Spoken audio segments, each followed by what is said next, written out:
നമസ്കാരം. The great Indian Paul 43 ദിവസം നീണ്ടുനിന്ന ചരിത്രത്തിലെ ഏറ്റവും വലിയ രണ്ടാമത്തെ ഇലക്ഷൻ, ലോകത്തെ ഏറ്റവും വലിയ ജനാധിപത്യ പ്രക്രിയ അവസാനിക്കാൻ ഇനി 30 മിനിറ്റിന്റെ നേരം മാത്രമാണ്. വരുന്ന ഒരു മണിക്കൂറിനുള്ളിൽ എക്സിറ്റ് പോൾ റിസൾട്ട് വരികയാണ്.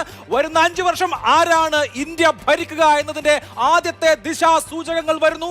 എക്സിറ്റ് പോളുകൾ ശരിയാകാം, തെറ്റാം. പക്ഷേ കഴിഞ്ഞ 2 തെരഞ്ഞെടുപ്പുകളുടെയും കാറ്റെങ്ങോട്ടാണ്, കഴിഞ്ഞ 2 തെരഞ്ഞെടുപ്പുകളും എങ്ങോട്ടാണ് പോകുന്നതെന്ന് കഴിഞ്ഞ 2 തവണയും 2014-ലും 2019-ലും ഈ എക്സിറ്റ് പോളുകൾ കൃത്യമായി പ്രവചിച്ചിട്ടുണ്ട് എന്ന ഫാക്ട് നമ്മുടെ മുമ്പിലുള്ളപ്പോൾ എന്താകും ഇന്ന് എക്സിറ്റ് പോളുകൾ പറയുക? ഇന്ത്യ മുന്നണി ഇന്ത്യ പിടിക്കുമോ, അതോ നരേന്ദ്രമോദി ഹാട്രിക് അടിക്കുമോ? കാത്തിരിക്കുകയാണ് ലോകമെമ്പാടും കാത്തിരിക്കുകയാണ്. ലോകത്തെ ഏറ്റവും വലിയ ഈ ജനാധിപത്യ പ്രക്രിയയുടെ ഉത്തരം എന്താണെന്ന് അറിയാൻ എന്നോടൊപ്പം ഇപ്പോൾ ശ്രീ രാജീവ് ദേവരാജും ശ്രീ കെ മധുവുമുണ്ട്.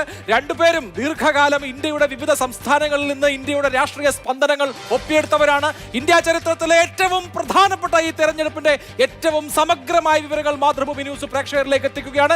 ഏറ്റവും ഒടുവിലത്തെ എക്സിറ്റ് പോൾ വിവരങ്ങൾ നൽകിയതിനു ശേഷമേ ഈ ഷോ അവസാനിപ്പിക്കുകയുമുള്ളൂ. ആദ്യം രാജീവിലേക്ക്, എന്ത് പ്രതീക്ഷിക്കുന്നു ഇന്ന് നമുക്കൊരു കാര്യത്തിൽ ഒരു തീരുമാനമാവോ? ഇന്ന് ഇതിന്റെ ഒരു ടീസർ മാത്രമാണ് സംഭവിക്കുക. എക്സിറ്റ് പോൾ എന്ന് പറയുന്നത് പലപ്പോഴും ഒരു സൂചനയായി മാറാറുണ്ട്. കൃത്യമായി ഈ എക്സിറ്റ് പോളിൽ പറയുന്ന അതേപോലെ വരണമെന്ന് പറയുന്ന കാര്യത്തിൽ വാശി പിടിക്കുന്നത് ശരിയല്ല. പക്ഷേ ഒരു സൂചന ആ കാര്യത്തിൽ ഉണ്ടാകും. പക്ഷേ ഇത്തരത്തിൽ വന്ന സൂചനകൾ തെറ്റിപ്പോയ ചരിത്രവും നമ്മുടെ മുന്നിലുണ്ട്. അതിൽ തന്നെ ഏറ്റവും വലുത് 2004 AB വാജ്പേയി സർക്കാർ അധികാരത്തിലിരുന്നുകൊണ്ട് തെരഞ്ഞെടുപ്പിനെ നേരിട്ടപ്പോൾ എല്ലാവരും പറഞ്ഞത്, ഇന്ത്യ ഷൈനിങ് ക്യാമ്പയിനിൽ അത് വിശ്വസിച്ച് എല്ലാവരും പറഞ്ഞത് AB വാജ്പേയി സർക്കാർ വീണ്ടും അധികാരത്തിൽ വരുമെന്നാണ്. ഒറ്റ ഒരു എക്സിറ്റ് പോൾ പോലും മറിച്ച് പ്രവചിച്ചില്ല. പക്ഷേ അതിനെല്ലാം തെറ്റിച്ചുകൊണ്ട് അന്ന് കോൺഗ്രസ് സർക്കാർ, UPA സർക്കാർ അധികാരത്തിൽ വന്നു. അതുകൊണ്ട് തന്നെ ഇത്തവണ ഈ എക്സിറ്റ് പോൾ ഒരുപക്ഷെ തെറ്റിപ്പോകാം, ഒരുപക്ഷെ ശരിയാകും. പക്ഷെ അതിനപ്പുറം BJP അവർ ലക്ഷ്യം വെക്കുന്നതിൽ നിന്ന്, അല്ലെങ്കിൽ കഴിഞ്ഞ തവണ നേടിയ 303-ൽ നിന്ന് മുന്നോട്ട് പോകുമോ പിന്നോട്ട് പോകുമോ എന്നുള്ളതാണ് ഏറ്റവും പ്രധാനപ്പെട്ട കാര്യം. തീർച്ചയായും 38 എക്സിറ്റ് പോളുകൾ തെറ്റിപ്പോയ 2004-ലെ ചരിത്രം ഓർത്തുകൊണ്ട് 2024-ൽ എന്ത് സൂചനയാണെന്ന് പറഞ്ഞു? സൂചന മാത്രം, സൂചന കണ്ട് പഠിച്ചില്ലെങ്കിൽ എന്നാണ് അഭിലാഷെ. സൂചന കണ്ട് പഠിക്കുക എന്നതിനപ്പുറത്ത്, ശരിതെറ്റുകൾക്കൊക്കെ അപ്പുറത്ത്, കാരണം ആക്യുറസി ഉണ്ട്, സാമ്പിളിങ്ങിന്റെ പ്രശ്നങ്ങളുണ്ട്. ഇത്ര വലിയൊരു മഹാരാജ്യത്തിന്റെ ചെറിയൊരു ശകലം എടുത്തുകൊണ്ട് ഇതായിരിക്കും ജനവിധി എന്ന് പ്രവചിക്കുന്നതിലെ പരിഹാസ്യതയുണ്ട്. പക്ഷേ ശാസ്ത്രീയമായ സെഫോളജിയുടെ നിയമങ്ങൾക്കും നീതികൾക്കും ഒക്കെ അപ്പുറത്ത് 5 ആണ്ടിന്റെ സന്തോഷങ്ങൾ, സങ്കടങ്ങൾ, സമരങ്ങൾ, സ്വപ്നങ്ങൾ, നൈരാശ്യങ്ങൾ ഇതെല്ലാം തുന്നിച്ചേർത്ത വലിയൊരു ഭീമാകാരമായ വോട്ടിന്റെ മാല, അത് ഏത് മുന്നണിയുടെ, അത് ആരുടെ കഴുത്തിലണിയിക്കും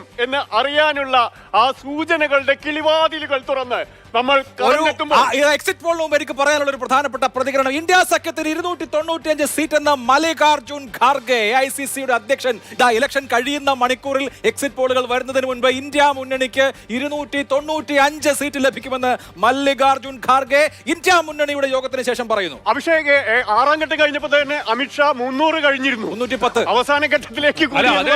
അതിന് മുന്നേ തന്നെ അവർ ഭൂരിപക്ഷം നേടി, പിന്നീട് 300 കഴിഞ്ഞു തുടങ്ങിയ കാര്യങ്ങൾ പറയുന്നുണ്ട്. ഇതിനിടയിലാണ് നമ്മൾ കഴിഞ്ഞ ദിവസം ചർച്ച ചെയ്ത ഒരു കാര്യം, DMK അധികാരത്തിൽ വരും, അതായത് ഇന്ത്യ മുന്നണിയുടെ ഭാഗമായി DMK അധികാരത്തിൽ വരും, മന്ത്രിമാരാരാകണം എന്നുള്ളതിനെ കുറിച്ച് അവർ ചർച്ച തുടങ്ങി. അപ്പോ ഇരുപക്ഷവും തികഞ്ഞ ആത്മവിശ്വാസത്തിലാണ്. പക്ഷേ 4-ാം തീയതി അവസാന വോട്ടും എണ്ണിക്കഴിഞ്ഞ്, അല്ലെങ്കിൽ ഏതാണ്ട് ഉച്ചയ്ക്ക് ഒരു 12 മണി 1 മണിയാകുമ്പോൾ നമുക്കറിയാം ഇന്ത്യ ആര് ഭരിക്കും എന്നുള്ള കാര്യം.